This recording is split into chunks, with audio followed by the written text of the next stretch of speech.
Nun al-Misri, whose full name is Abu al-Faid Tauban bin Ibrahim, was called Nun due to one of his miracles. One day, he boarded a ship belonging to a wealthy merchant. The merchant lost a gemstone and accused Nun of theft. Nun was unjustly persecuted to return the merchant's gemstone.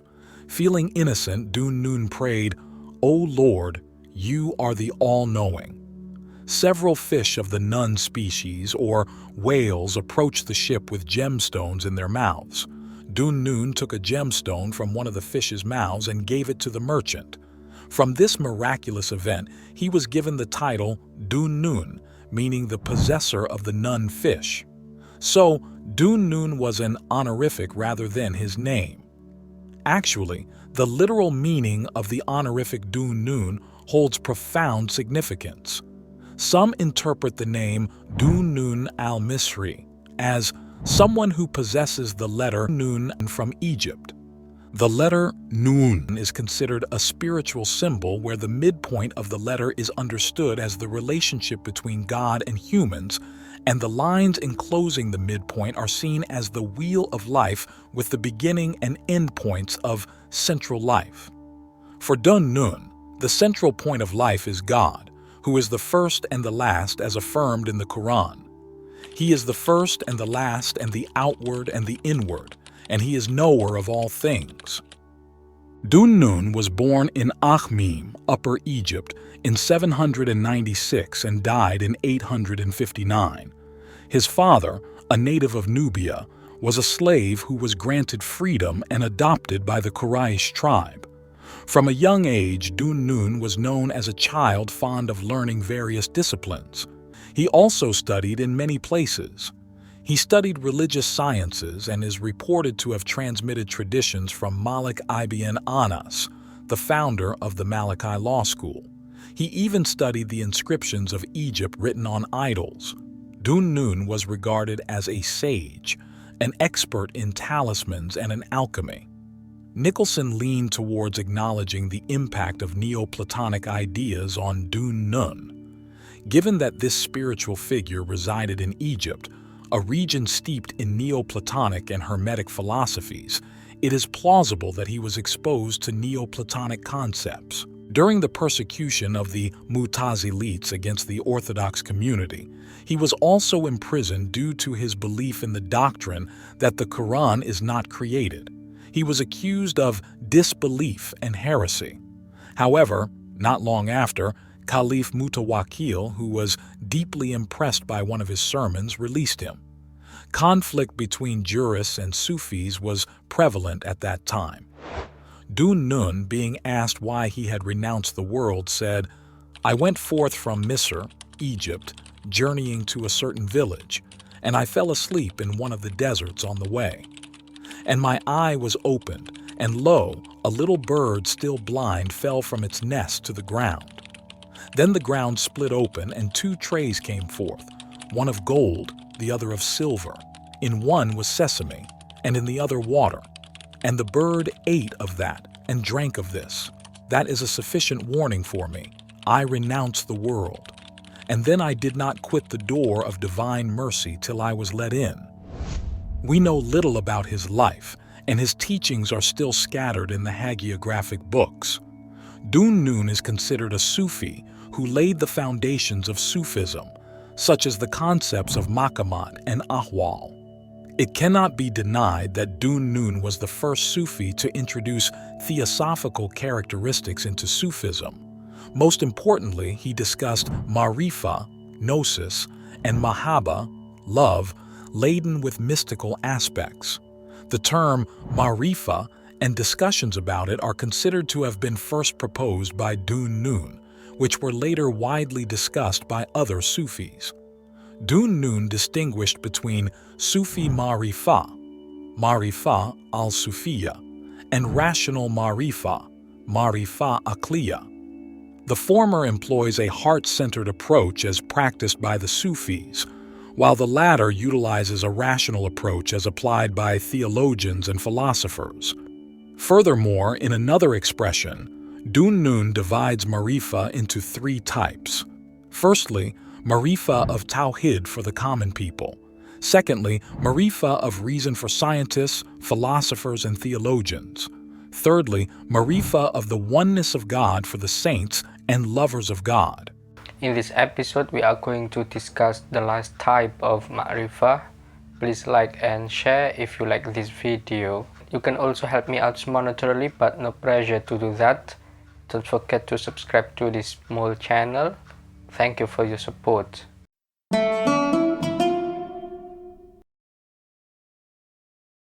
According to Nun, Marifah is the witnessing of the heart, mushahada kalbiya, because Marifah is inherent in the human heart since primordial times. Here, Nun's explanation apparently refers to the Quranic verse. And when thy Lord took from the children of Adam from their loins, their progeny, and made them bear witness concerning themselves, am I not your Lord? They said, Yea, we bear witness, lest you should say on the day of resurrection, truly of this we were heedless. The verse depicts that all humans have witnessed God with their hearts in the primordial realm, commonly referred to as the world of spirits. Therefore, Nun asserts that Marifah is not a science discussing the unity of God, nor is it a reasoning science like that held by theologians and philosophers. Instead, Marifah is a state of witnessing God with the heart, unveiling all that is hidden to his other servants. Thus, Marifah is like a light that illuminates the heart of a Sufi. We know that Sufis are those who nullify or empty themselves, immerse themselves in self-annihilation, so they never rely on themselves. They move as God makes them move, and they perceive things with the light of God bestowed upon them. To attain the station of Ma'rifah, a Sufi must traverse through stations, maqamat, and states, ahwal. Essentially, a Sufi must adhere to the Sharia to progress through spiritual stations and spiritual states. Nun asserts, quote, the signs of a Gnostic are three. Firstly, the light of his Marifah does not extinguish the light of his asceticism. Secondly, he does not believe in esoteric knowledge that contradicts the outward laws. Thirdly, the pleasures bestowed by God are not used to violate what is prohibited. It is clear that Nun does not separate the inward actions practiced in Sufism from the outward actions instructed in the Sharia. In other words, from the initial stages to the ultimate goal, the acts of a true Sufi will not contradict the Sharia taught by the Quran and the Sunnah of Prophet Muhammad. Quote, the sign of the lover of God is to follow the friend of God, that is, the Prophet, in his morals and his deeds and his orders and his customs. According to Nun, the characteristics of those who have reached the station of Marifah are being able to accept God's decree, cutting ties with everything except God, and always finding happiness with Him. It is important to note that cutting ties with everything except God does not necessarily mean that a Sufi will live in solitude and isolate himself in remote places. Rather, it means that a Sufi can live alongside anything and anyone without ever losing sight of God, the ever-present. Quote, O God, I never hearken to the voices of the beasts or the rustle of the trees, the splashing of the waters or the song of the birds, the whistling of the wind or the rumble of the thunder, but I sense in them a testimony to thy unity, and a proof of thy incomparability, that thou art the all-prevailing, the all-knowing, the all-true. for the Nun, Ma'rifah itself is also the goal of morality or noble character. Therefore, Sufis understand Sufism or Tasawwuf as an effort to assume the character traits of God. In other words, Sufis are individuals who strive to emulate the character traits of al-Haq, and that is the primary goal of Sufism. Quote, the Gnostic becomes more humble every hour, for every hour is drawing him nearer to God. The Gnostics see without knowledge, without sight, without information received, and without observation, without description, without veiling and without veil. They are not themselves, but insofar as they exist at all, they exist in God. Their movements are caused by God, and their words are the words of God which are uttered by their tongues, and their sight is the sight of God which has entered into their eyes. So God Most High has said, "When I love a servant, I, the Lord, am his ear so that he hears by me. I am his eye so that he sees by me, and I am his tongue so that he speaks by me, and I am his hand so that he takes by me." Through acts of piety beyond what is required, humans gradually rise above their inherent shortcomings and instead exhibit the virtuous qualities associated with God until they are entirely immersed in Him and guided by His attributes. Nun believes that Marifah is a gift bestowed by God upon individuals. When asked how Nun could know God, he replied that he knows God through God. "If it were not for my Lord," said Nun, "then I would not know Him." Nun's response illustrates that Marifah is a prerogative gift from God. God bestows Marifah upon His chosen servants. In other words, no matter how great or how much effort a servant exerts, if God does not will it, then a servant will not attain Marifah. According to Nun, to know God, one must eliminate greed within oneself. He states that the spiritual state of a Sufi is to see everything with him, to return everything only to him, and to seek anything only from him.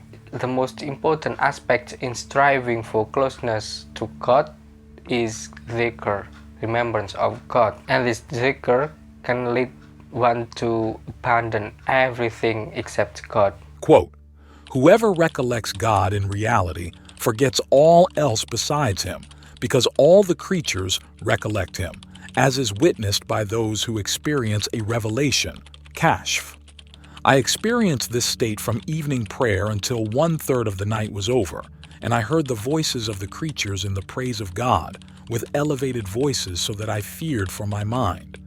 I heard the fishes who said, 'Praised be the King, the most holy, the Lord.'" For Nun, the initial step that a spiritual traveler must take is a feeling of bewilderment and then a sense of neediness and poverty before God. Furthermore, when a Sufi has reached the station of Marifah, he does not immediately lose his need for God. On the contrary, his bewilderment increases, and his need for God becomes more intense because he realized that his existence depends entirely on God's existence. Quote, "The knowers do not descend when they ascend, nor are they tested with barriers or veils when they have directly connected with God. What they attain cannot be described, nor fabricated, and it is not limited after attaining unity with God, the Eternal." Thank you so much for watching. See you in another episode.